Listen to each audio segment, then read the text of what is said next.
Why did you choose the Polestar with all the other electric vehicle choices out there? That is the question.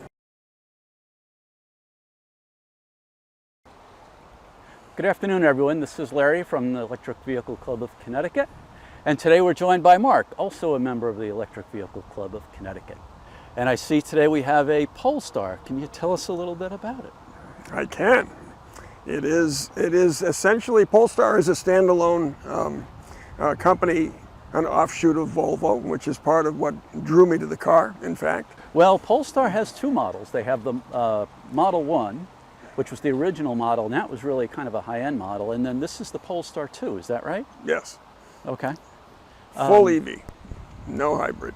Full EV, battery electric, no hybrid. Got it. And is this your first EV? It is. Okay. I've been looking forward to doing this for a while. And when did you get the car? I noticed there's no Connecticut plates on it, so... Yeah, it's been about a month, and it's going to be a while, apparently, before Connecticut gets the plates out to us. Why did you choose the Polestar with all the other electric vehicle choices out there?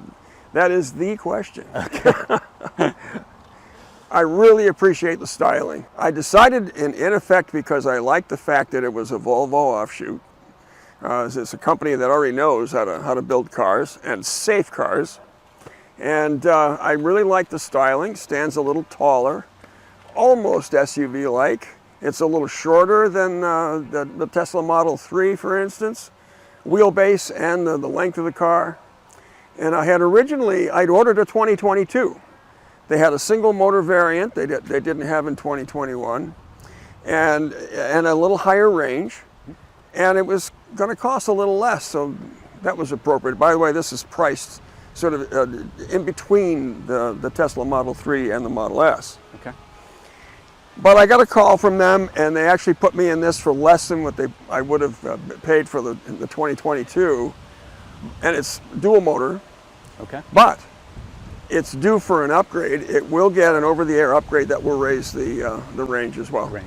And that's pretty common with EVs. I notice, particularly with new manufacturers, they release the model and they're conservative about how much of the battery they'll use, and then over time they, make the OTA updates as you talked about to improve the range. So that's really all about fabulous. Battery management, and they figure out a few things and send it out over the air. Absolutely, yeah.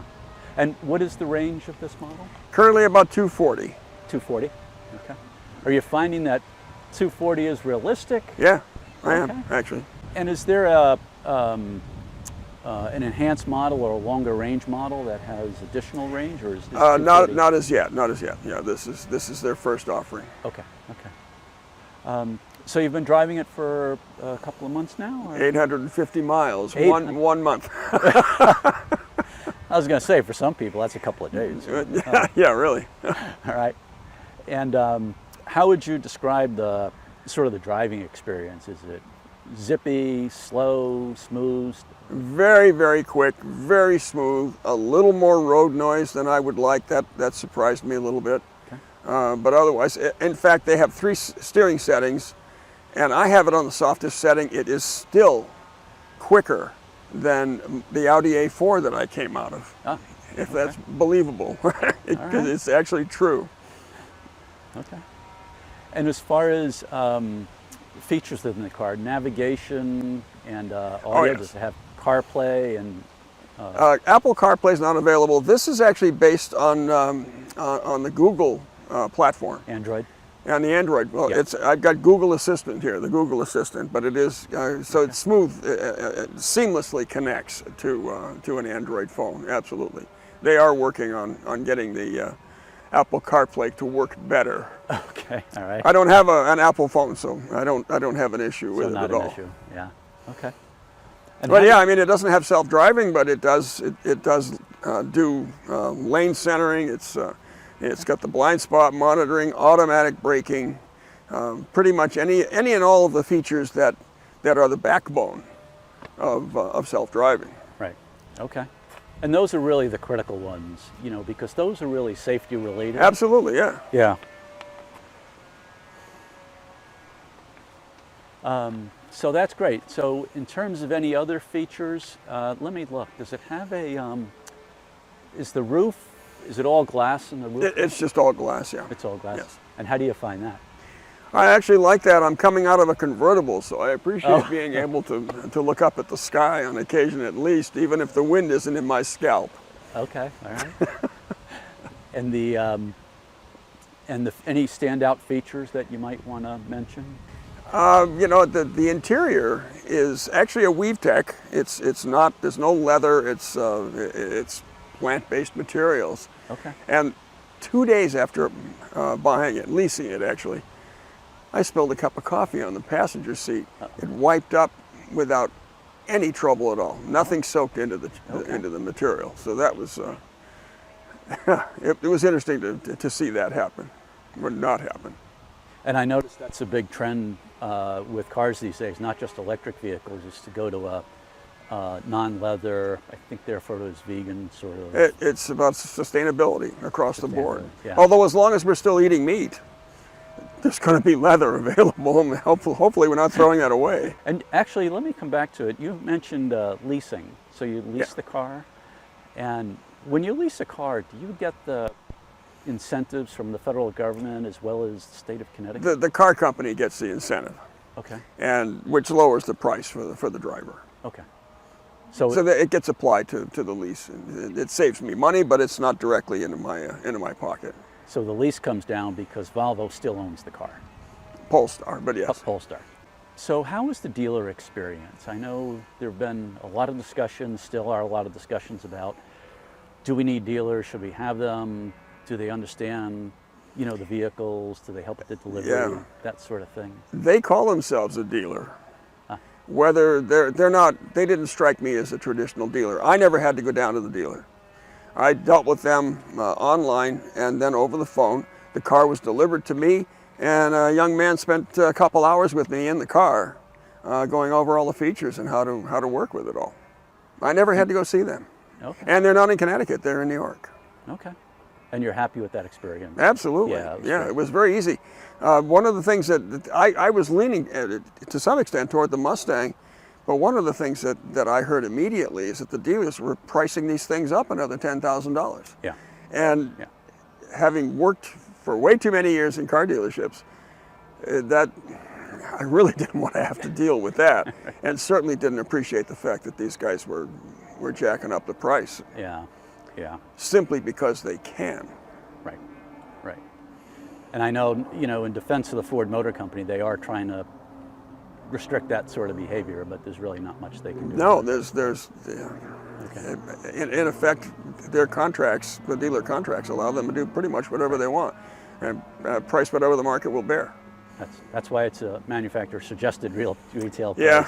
Yeah. Okay. So let's talk about charging. Tell us how you charge the car and what sort of time it takes to do that. That's a little longer than I would like, and I'm currently having to use the Electrify America, or I forget, I haven't used another one as of yet. Honest to God, I have no idea what you're trying to tell me there. For us? So I can do that.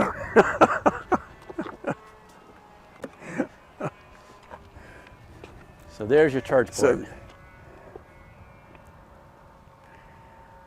And you have a charger at home, or do you use both? Not as yet. I started to tell you I've been using Electrify America. I live in an apartment, and I'm fortunate enough that they are installing four charging units. They are installed. They need a transformer yet to hook up, and I'll be able to charge as you should, first and foremost, at home overnight, full tank the next day, full tank, if you will. So that's probably a level 2 charger, which should get you Yes. somewhere around 20 to 25 miles of charge per hour that you're connected. Okay. Yes, that would be a level 2 charger. I've used level 3 chargers in reality at the Electrify America locations, and it takes that's good 40 minutes to get it full. I pushed it to the limit a week ago just to see what would happen. Right. I was curious about that. I got down to 7%. The instrument panel told me that power was reduced. I never felt it. Okay. So it didn't reduce the speed. Likely as not, if I tried to accelerate around a car or something, I would not have had the power. I got to the charge station without any issue. But around here, a single traffic jam, and I might have needed a tow. So that wasn't the smartest thing to do necessarily. Well, fortunately, we don't have traffic jams in Connecticut, right? Yeah, I'm laughing because we certainly do. Yeah, absolutely, yeah. And for Electrify America, many of the stations here in Connecticut, I know in Stratford and Watertown and so forth, they're level 3 chargers, but they can charge at a rate of 350 kilowatts, so very, very fast. This one, and I used a 350 kilowatt charger, but this only essentially allows, it doesn't allow more than, it got up to like 145. Yeah, so that's a good point, and important for people to understand is it's a combination of the charging output from the charger, Electrify America or Tesla or EVgo, any of those, as well as what the car can actually accept. Yes. So, and over time, whether they change, whether the manufacturer allows for a faster rate of charge, who knows? So we'll see what they're. But being able to charge ultimately at home pretty much takes that off the table, unless you're on a trip somewhere. Well, if you're on a trip, there's a lot of talk about Tesla opening up their supercharger network to other cars. So you would just... That became part of the equation as well, frankly. You asked why I chose this. This is shortly after Elon announced that he was somehow going to open this up, to open up his superchargers to everybody. Well, it opens up in Europe starting the end of the year, and we should start to see it here. I believe it's second quarter of next year, if I'm not mistaken. And Polestar has a deal with Electrify America that ultimately I get 2 years of free charging. I don't have that set up yet. Okay. That will come down. I think that also comes through as a software update. Okay, great. And you have all the sort of charging indicators on your phone, so you can watch and see how that works? Yes, I can lock, unlock, preheat, pre-cool the car if I want with the app. Okay.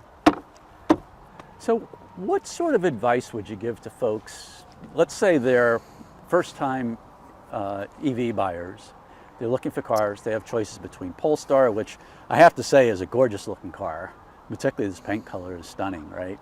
But they have choices between Polestar, Tesla, the Mach-E is a good one, Volkswagen, there's a number of good choices now.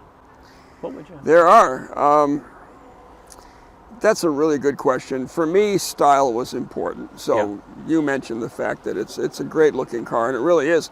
And by the way, the color was one of the hardest choices I had to make. Drive it and drive a few of the cars. There's always opportunities to do that. And see what you're comfortable with more than anything. Right. Going to an EV is more than just than saving the environment. That was originally when people started talking about going EVs. It's all about saving the environment. This is going to save money. No gasoline, no oil changes, just so many fewer moving parts. The way regenerative braking works, I'll never need to get a brake job. Right. Yeah, I think there's a lot of folks who are reporting 150,000 miles between brake jobs because you use regenerative braking, which is a function where when you take your foot off the accelerator, the car actually runs its motor in reverse, thereby charging the battery. Yeah. So and slowing the car, and you never have to. You could set it up to never have to step on the brake. There are a lot of days where I never step on the brake. Although I will say, if you're coming down a hill, usually that last little bit, you usually do need to brake there. But stepping on a brake at 5 miles an hour is different than coming off 95. It sure is. 60 miles an hour. It sure is. Brakes, yeah. I actually have creep mode on in the car, which seems more natural to me. So at about 2-3 miles an hour, the regenerative braking stops, and I do need to use the brake. Right. But that's just a personal opinion. That's just a personal choice. Maybe what we'll do, if we can, is have a look at the interior, if that's possible, or pull the door handle open. It is unlocked. I didn't vacuum it. And could we open the trunk? Is that possible? Sure.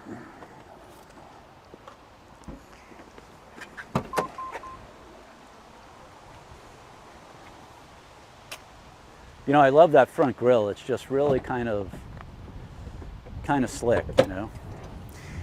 There isn't the amount of space that there is in a Tesla frunk, but there is some amount of space. And of course, there's my spare tire. It's white and it looks like the shape of a bottle. It'd be a real rough ride, I think, if I put that on there. No, it's just an inflator. That's all it is. So I have. They have the jack. Yeah. They recommend, if you're going to use the inflator, take the weight of the car off the tires. So I have to ask you this question, because I'm seeing in a lot of cars now, you have the separator here, so there's two different sides. Did they explain why they do that? Why you just wouldn't have a flat piece? No. Okay. All right. Just keep things separate, I guess. I think in the Mach-E I asked that, and they said, well, there's a drain, so anything that's wet will drain out. Well, yeah, the Mach-E is set up differently. There's not a drain here. This is not set up to for carry beer and ice, for right? tailgating, I guess is what that is. Yeah. How about we see the trunk? They keep that in the back still. I'm glad that worked. It doesn't work every time. And speaking of separators, I mean, I really get to just sort of pile some personal stuff up front. Keep my grocery bags in the back. Yeah. And there's more room underneath here as well, which is where the charge cables are hiding.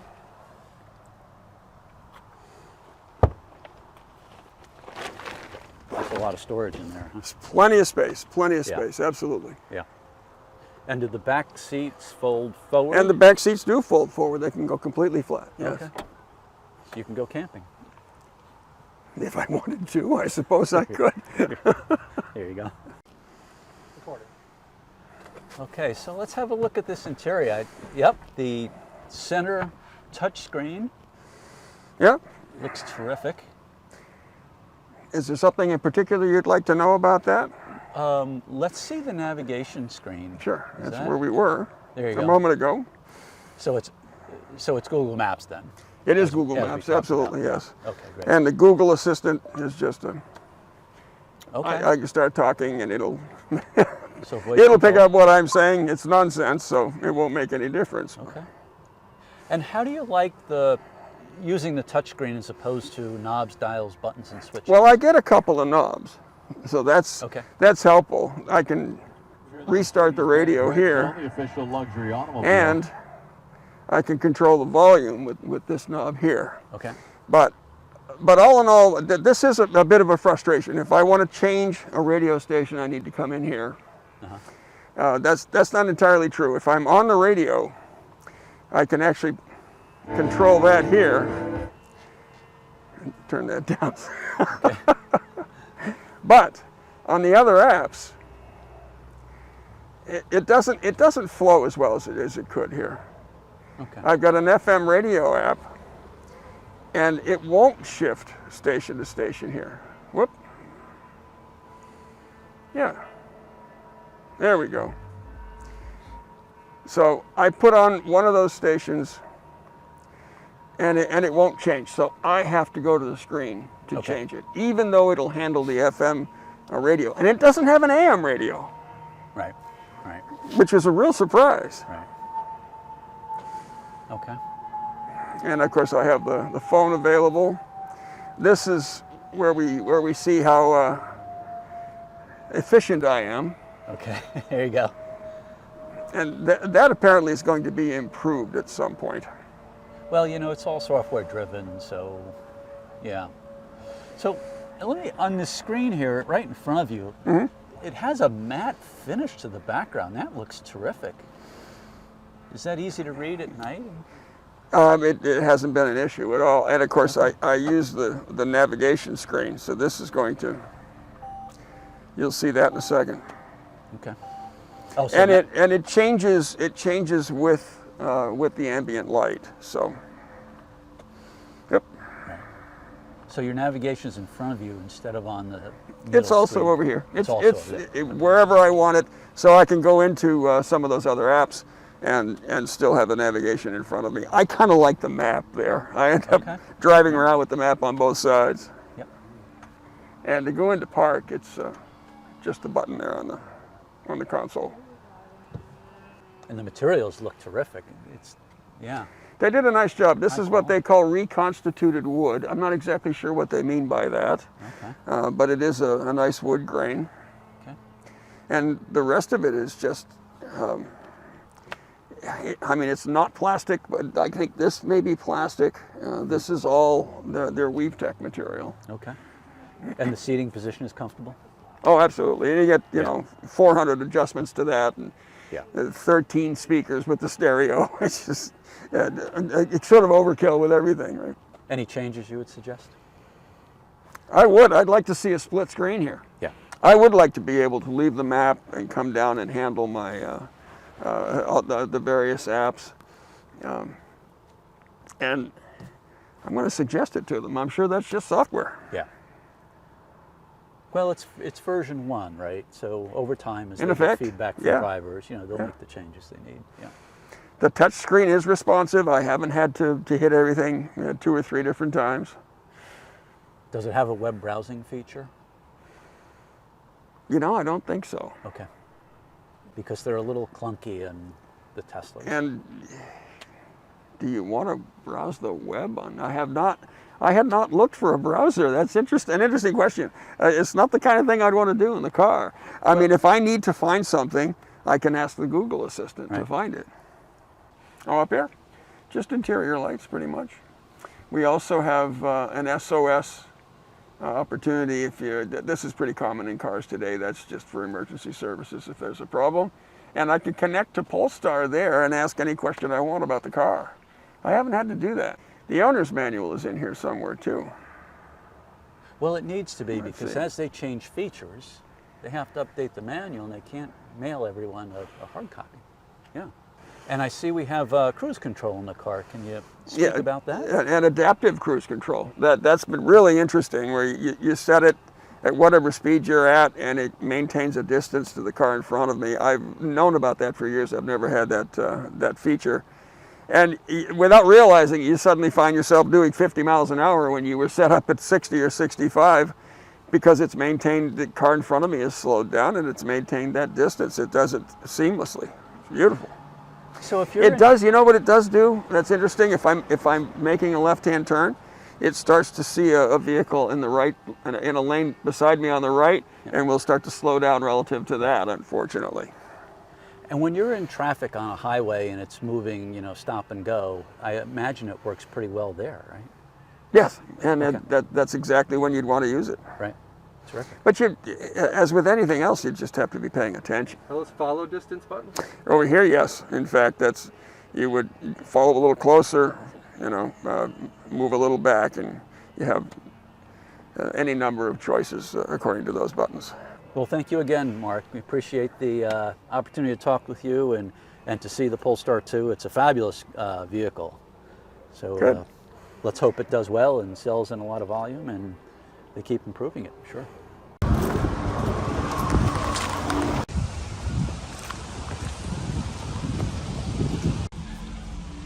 All right. Oh, nice. It sees you. Honest to God, I have no idea what you're trying to tell me there. For us? So I can do that.